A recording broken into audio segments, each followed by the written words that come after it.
John Arnold was born in Cornwall in 1736. At the age of 19, after completing an apprenticeship as a watchmaker with his father, he left for the Netherlands, where he learned German.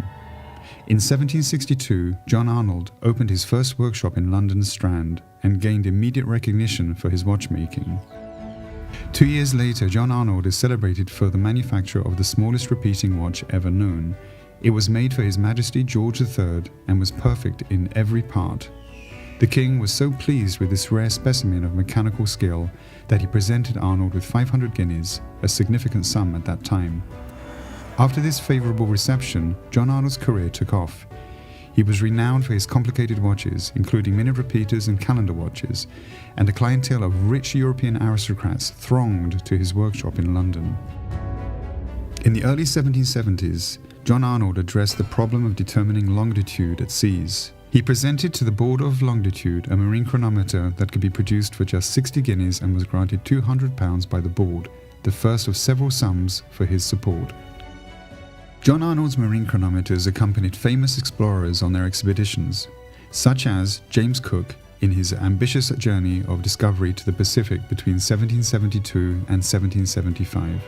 At the same period, Abraham Louis Breguet and John Arnold met. The art of watchmaking became all the richer for this friendship between the two men, each in their own way associated later with the invention of the tourbillon regulator.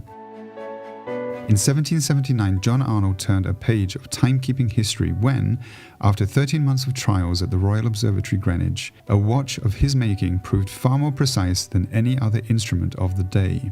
This timepiece, commonly named Arnold 36, was praised for its unprecedented level of precision. Following this success, Arnold described his pocket watch as a chronometer, a term that subsequently became general currency and is still used to this day to denote a supremely accurate timepiece. John Arnold officially retires in 1796, transferring the company to his son, John Roger Arnold, who was an accomplished watchmaker and followed the path of his father. John Arnold's death in 1799 affected Breguet, who paid his respects by incorporating his first ever tourbillon regulator into one of Arnold's earliest pocket chronometers. This experimental timepiece witnessed the magnificent friendship and the passion for innovation and excellence shared by the two watchmakers. As a contemporary Swiss watchmaking house, Arnold Son has continuously reinvented its approach to pay homage to the work of John Arnold, a man who provided solutions to the challenges of his era, notably the accuracy and reliability of timepieces.